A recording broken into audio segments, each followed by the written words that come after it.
Hi friends, welcome to the UPSC PCS forum. कल हमने पीआरआईज का स्टार्ट किया था। आज हम उसके इशूज़ और मेजर्स के बारे में देखेंगे। ओके, चलिए अब हम स्टार्ट करते हैं। प्लीज़ फ्रेंड्स, चैनल्स को सब्सक्राइब करना ना भूलें। ओके, चलिए स्टार्ट करते हैं। Issues with local government, structural issue, इनएडिक्वेट staff and mismanagement in their posting.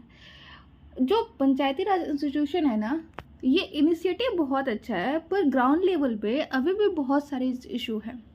और स्ट्रक्चरल इशू में ये शो करता है कि वहाँ पे स्टाफ भी है ना, वहाँ पे उसकी भी इनएडुकेसी है और मिसमैनेजमेंट है। लैक ऑफ बेसिक फैसिलिटीज़ भी नहीं है, जैसे कि toilets, electricity, redundant buildings. Okay, और हम देखते हैं इसको as per association of democratic reforms only 34% of PRIs है वर्किंग ऑफिस बिल्डिंग। आप इसको समझ सकते हैं कि ये कितना पैथेटिक कंडीशन को शो करते हैं कि हमारे जो PRIs हैं, हमारे जो नेशन बिल्डिंग का बेस है, वो कितना पैथेटिक, कितना ग्रीम कंडीशन में है। ओके, और एसोसिएशन ऑफ डेमोक्रेटिक रिफॉर्म्स के रिपोर्ट के अनुसार सिर्फ 34% PRIs के पास अपना बिल्डिंग है जो कि ठीक ठाक कंडीशन में है। ओके, लैक ऑफ फंड्स, दूसरा है lack of funds. Nearly 93% funds are tied fund and only 63% is self generated as per economic survey 2018। और फंड्स का भी इशू है, जैसे फंड, फंक्शन और फंक्शनरीज। किसी भी चीज़, किसी भी ऑर्गेनाइजेशन के काम करने के लिए ना फंड्स होना चाहिए, फंक्शंस हो, जो फंक्शनरीज होना चाहिए। अगर इन तीनों में किसी के अंदर भी किसी का भी इश्यूज हो, किसी के अंदर भी कमी हो, तो वो अच्छे से कोई भी ऑर्गेनाइजेशन, कोई भी बेसिक स्ट्रक्चर काम नहीं करेगा। और PRIs फंड के इशू को अफेक्ट करता है, क्योंकि उसमें लैक ऑफ फंड का इशू। और जो 93% जो उनका फंड होता है वो टाइड फंड होता है, मतलब कि वो जो भी फंड होते हैं वो किसी ना किसी स्कीम से जुड़े हुए रहते हैं। ठीक है, और 6% फंड इज सेल्फ जनरेटेड, और वो ओनली 6% ही फंड जनरेट कर पाते हैं। किसके अनुसार? As per economic survey 2018। Interference of states parallel agencies. किसी भी गवर्नमेंट हो, किसी भी ऑफिशियल, किसी भी ऑर्गेनाइजेशन का, उसकी ऑटोनॉमी बहुत इंपॉर्टेंट होती है। ठीक है, और जब उसके पैरेलल में कोई गवर्नमेंट आ जाए तो उसकी ऑटोनॉमी हैम्पर होती है, उसका वर्किंग एफिशिएंसी हैम्पर होता है। उसी तरह से PRIs का भी जो ऑटोनॉमी है वो हैम्पर होता है। कैसे? जब स्टेट की कोई पैरेलल एजेंसी काम करने लगती है, जैसे कि जल बोर्ड, अर्बन डेवलपमेंट अथॉरिटीज़, और Haryana government created rural development agency under chairmanship of CM to oversee local bodies. और हरियाणा गवर्नमेंट ने क्या किया है, उन्होंने एक अलग से ही रूरल डेवलपमेंट एजेंसी क्रिएट कर दिया है, जो कि डायरेक्टली CM के अंदर आता है। तो ये सारी चीज़ें शो कर रही है कि ये कहीं ना कहीं उनकी ऑटोनॉमी को हैम्पर कर रहा है। PRIs are state subject and functions autonomy based on whims and fancies of state. चूँकि जो PRIs होता है ना, वो स्टेट सब्जेक्ट होता है, और जिस वजह से उनको स्टेट के अंदर काम करना, स्टेट डिसाइड करते हैं, स्टेट की मर्जी के अनुसार उनकी जो फंक्शनरीज है वो काम करती है। लेकिन होना क्या चाहिए? होना वो चाहिए कि बेसिक लेवल पे, जो विलेज लेवल पे है, पंचायत ऑटोनॉमस हो, अपनी फ्रीडम को वो अच्छे से यूज़ करे। स्टेट लेवल पर स्टेट गवर्नमेंट, सेंट्रल लेवल पे सेंट्रल गवर्नमेंट, तब हायरार्की अगर बने सारे लेवल पे, तो एक अच्छे गवर्नेंस का प्रमोशन होता है, अच्छा गवर्नेंस डेवलप होता है। लेकिन अगर कहीं पे भी हैम्पर हो तो वो अच्छे से ग्रो नहीं करे। तो ये एक वन ऑफ द रीज़न है कि जो हमेशा जो इंटरफेरेंस होता है स्टेट पैरेलल एजेंसी के, जो उनकी ऑटोनॉमी को हैम्पर करती है। ठीक है, और ये एक इशू है। Postponement of election, valid constitutional mandate of conducting election in 5 years। कई बार ऐसा देखा जाता है ना कि उनके इलेक्शन को पोस्टपोन कर दिया जाता है किसी न किसी इशू। अभी हमने देखा कि रिसेंटली बिहार जो गवर्नमेंट की, जो बिहार में अभी जो इलेक्शन होने वाला था लोकल बॉडीज़ की, वो पोस्टपोन कर दिया गया। ठीक है, तो ये किसको वॉयलेट करता है? हमने देखा था कंपल्सरी प्रोविजन में कि इलेक्शन जो इसका होना चाहिए वो हर 5 साल पे होना चाहिए। ठीक है। Conflict between local and central government regarding implementation of centrally design programme at grass root level. कई बार देखा जाता है ना कि जो ग्रास रूट लेवल का जो डिमांड होता है वो डिफरेंट होता है और सेंट्रल लेवल का जो ये बिल होता है या स्कीम्स होता है वो अलग होता है। तो इस वजह से कन्फ्लिक्ट जनरेट हो जाता है किसके बीच में, सेंटर और लोकल लेवल पे। ठीक है। Corruption has stunted the functioning of local government. आपको तो पता है ना कि करप्शन हर चीज़ का, हमारे जो ऑफिशियल गवर्नमेंट गवर्नेंस सिस्टम उसका सबसे बड़ा जो प्रॉब्लम है वो करप्शन है। ठीक है। वो एक टर्माइट की तरह काम करता है जो धीरे धीरे अंदर से गवर्नेंस सिस्टम को खोखला बनाता है। ठीक है। तो किसी भी गवर्नमेंट सिस्टम को, किसी भी ऑर्गेनाइजेशन को काम करने के लिए क्या चाहिए, करप्शन फ्री होना चाहिए। Over politicisation led to dysfunctioning of पीआरआईज।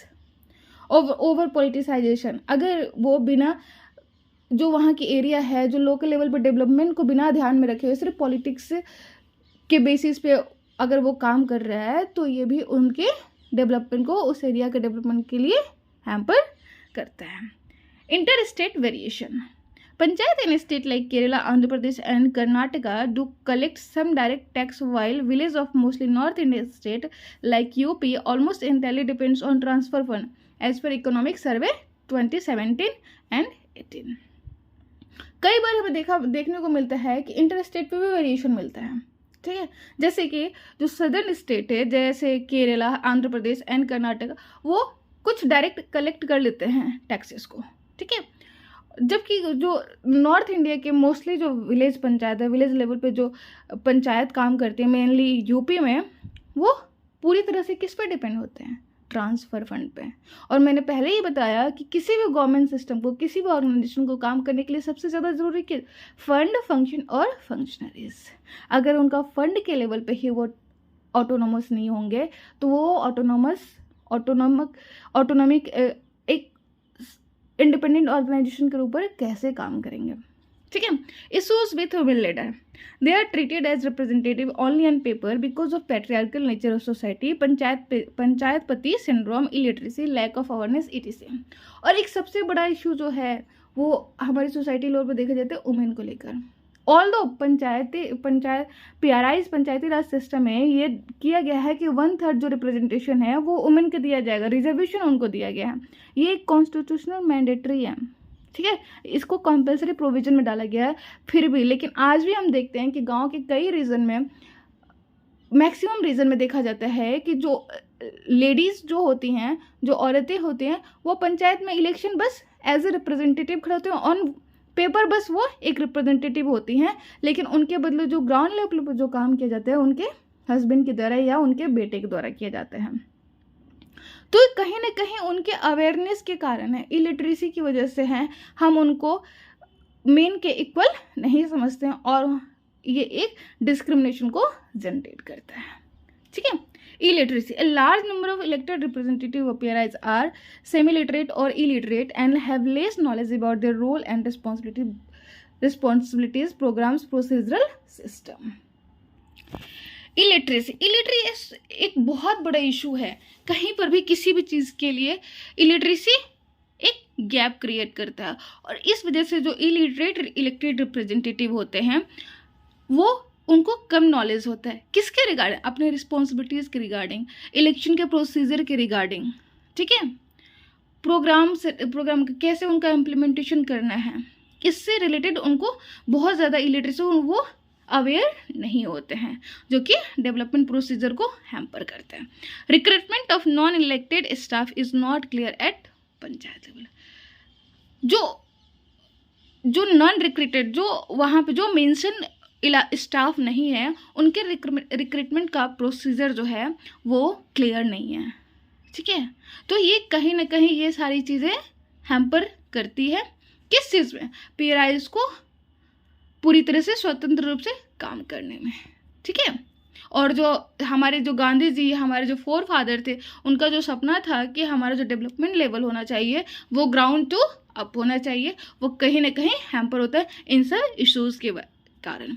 अब हम देखते हैं कुछ वे फॉरवर्ड में, और सेकेंड AR से रिकमेंड किया था कुछ स्टेप्स हम उसको देखते हैं। जैसे legislative measure, panchayat should be categorically declare to be institution of self government and exclusive function should be assign to them.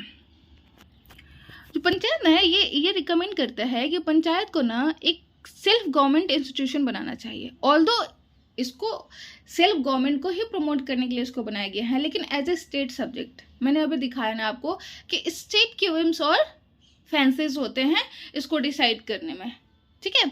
तो सेकेंड आरसी ने रिकमेंड किया है कि अगर इसके फंक्शन एक्सक्लूसिवली अगर इसके द्वारा डिजाइन होंगे तो वो अपना एक सेल्फ गवर्नमेंट और सेल्फ गवर्नेंस को प्रमोट कर सकते हैं, ठीक है। Delay in election should be avoid and एसईजीज state election commission can be empowered to undertake delimitation exercise.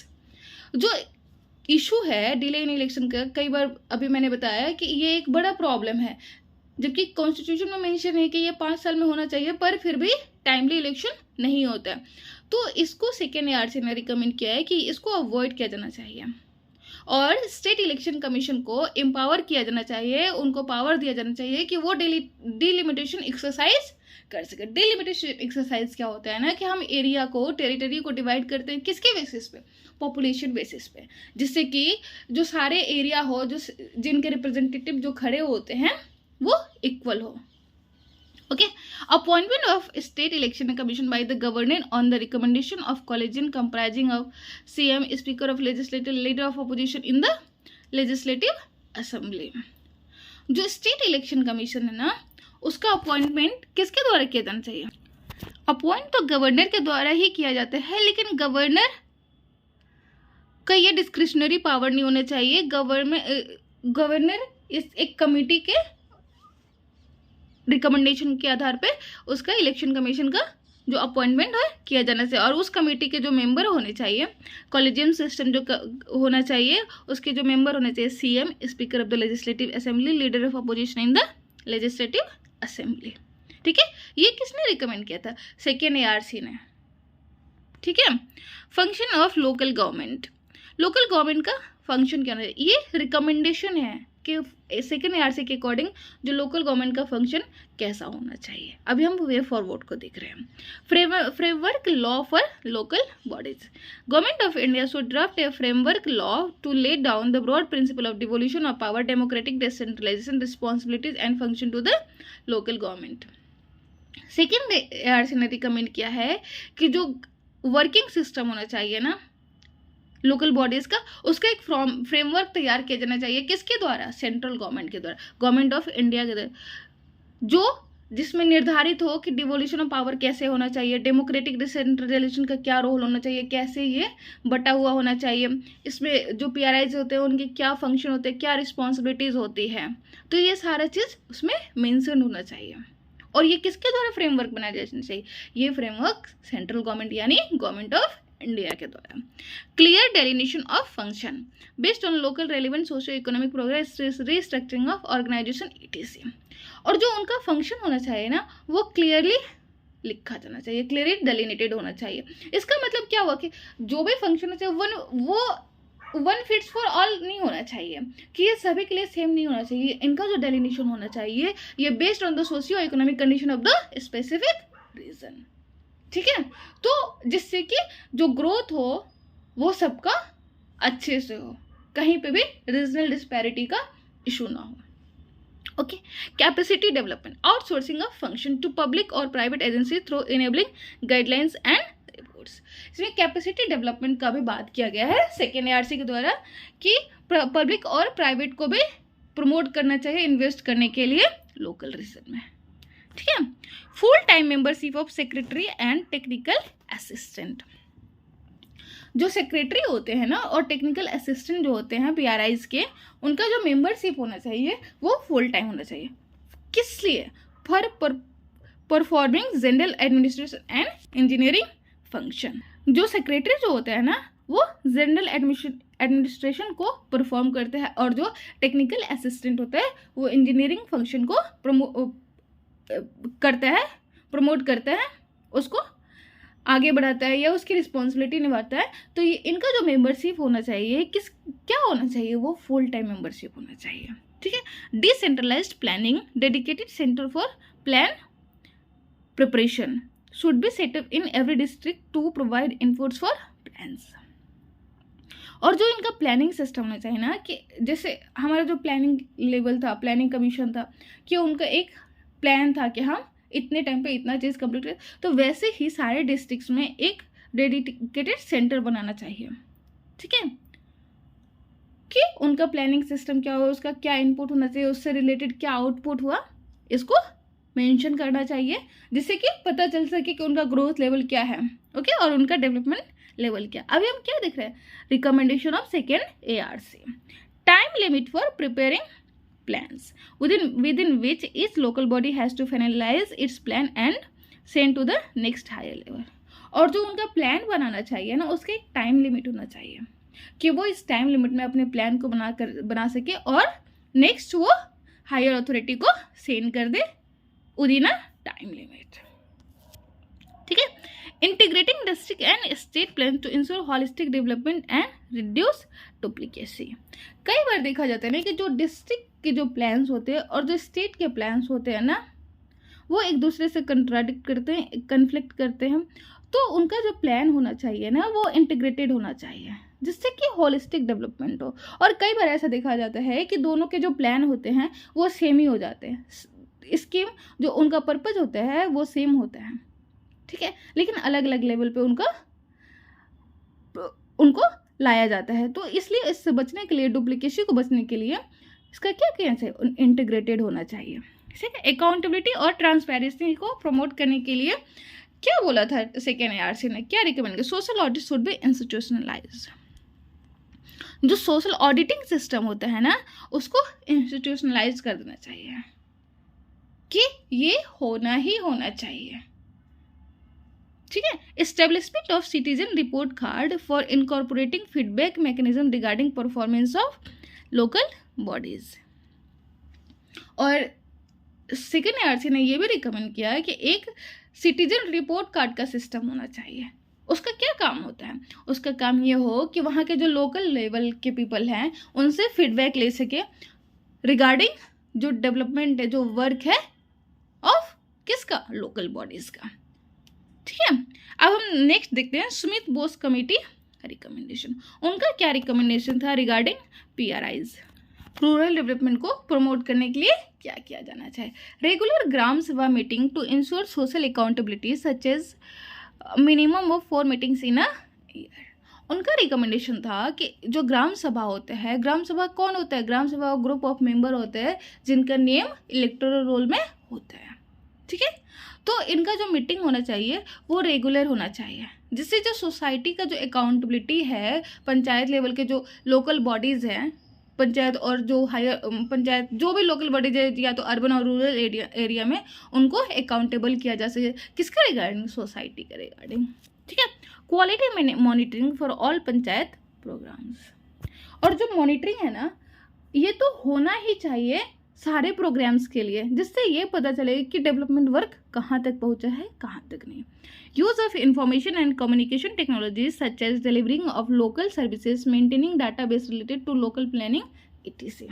और इन्होंने ये भी रिकमेंड किया कि हमें अभी जो हमारा जो टाइम चल रहा है, जो एरा चल रहा है, वो डिजिटाइजेशन का एरा चल रहा है।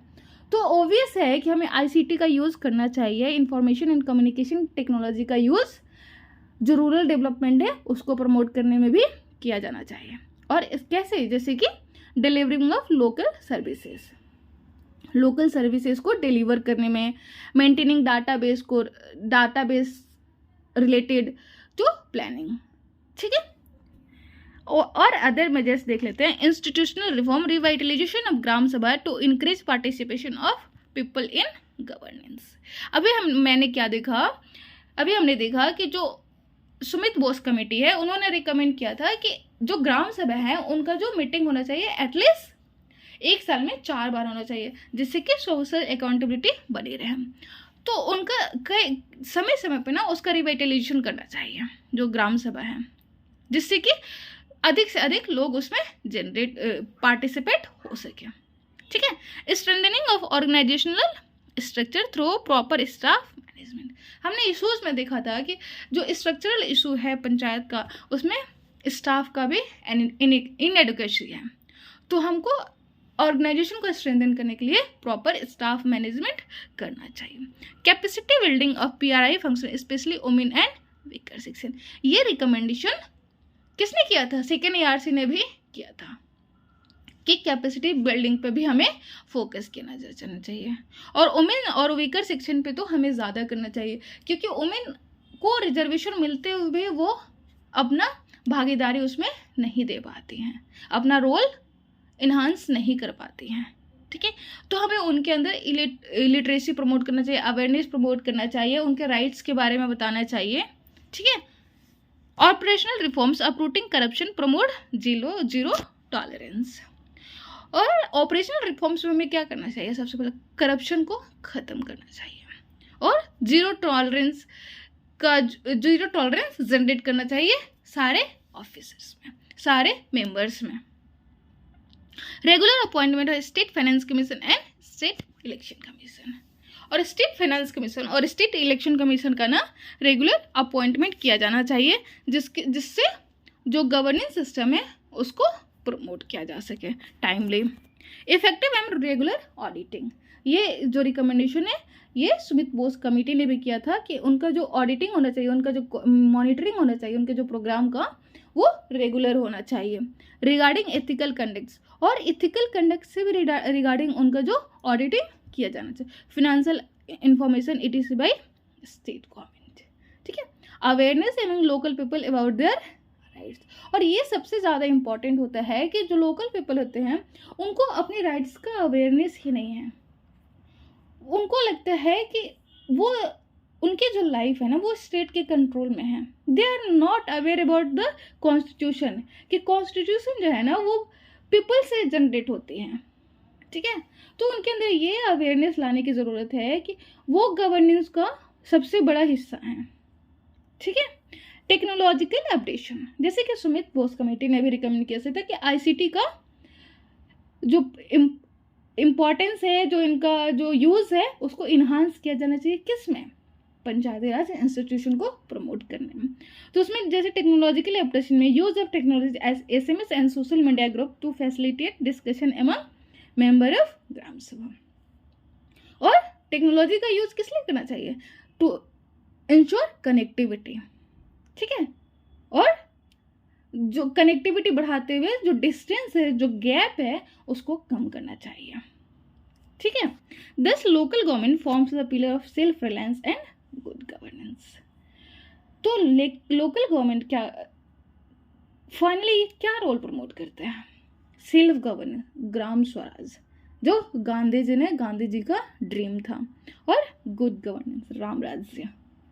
ठीक है, अब हम कुछ स्टेप्स देख लेते हैं जो गवर्नमेंट ने लिया था PRI को प्रमोट करने के लिए। Gram Swaraj launched by ministry of Panchayati Raj, user friendly web based portal to ensure better transparency in decentralised planning. Gram Swaraj ना मिनिस्ट्री ऑफ पंचायती राज के द्वारा लॉन्च किया गया था। किस लिए? ये एक वेब पोर्टल है। किस लिए? टू इंश्योर बेटर ट्रांसपेरेंसी को एनहांस करने के लिए, कि डिसेंट्रलाइजेशन, जो गवर्नेंस का जो डिसेंट्रलाइजेशन है उसको अच्छे से क्या हो रहा है कि नहीं हो रहा है। Panchayat empowerment and accountability incentives for incentivisation of state for devolving funds function and functions to panchayat, it is a central sector scheme. Panchayat empowerment and accountability incentives जो कि एक सेंट्रल सेक्टर स्कीम है। सेंट्रल सेक्टर स्कीम क्या होते हैं ना कि वो सेंटर के द्वारा स्टार्ट किया जाता है और इम्प्लीमेंटेशन भी सेंटर ही करता है। इसका क्या रोल था? इसका ये है कि ये इंसेंटिवाइज करता है किसको? स्टेट को। क्योंकि मैंने पहले ही बताया कि किसी भी ऑर्गेनाइजेशन को काम करने के लिए सबसे ज़रूरी चीज़ होता है फंड, फंक्शन एंड फंक्शनरीज, कि वो स्टेट को इंसेंटिवाइज करता है कि वो अच्छे से पावर का डिवोल्यूशन कर सके। किसके तो साथ? लोकल गवर्नमेंट के साथ। राष्ट्रीय Gram Swaraj Yojana, it's aim to strengthen local governance by providing training and capacity building of elected representative. Rashtriya Gram Swaraj का जो एम है ना, उद्देश्य है, वो ये है कि जो लोकल गवर्नेंस सिस्टम है उसको स्ट्रेंथन किया जाए। कैसे? उनको ट्रेनिंग प्रोवाइड करते, उनकी कैपेसिटी बिल्डिंग को प्रमोट करके। ठीक है। कैपेसिटी बिल्डिंग में आप बोल सकते हैं उनको अच्छा इंफ्रास्ट्रक्चर प्रोवाइड करके, उनके लिए स्किल डेवलपमेंट को प्रमोट करके, अवेयरनेस क्रिएट करके, लिटरेसी बढ़ा के, ठीक है, और उनको प्रॉपर ट्रेनिंग देकर। Rajiv Gandhi Panchayat Sashaktikaran Abhiyan launched in 2013 to strengthen the panchayati raj system across the country. Rajiv Gandhi Panchayat Sashaktikaran Abhiyan भी लॉन्च किया गया। कब? 2013 में। क्यों? क्योंकि पंचायती राज सिस्टम को पूरे कंट्री में उसको स्ट्रेंथन करने के लिए।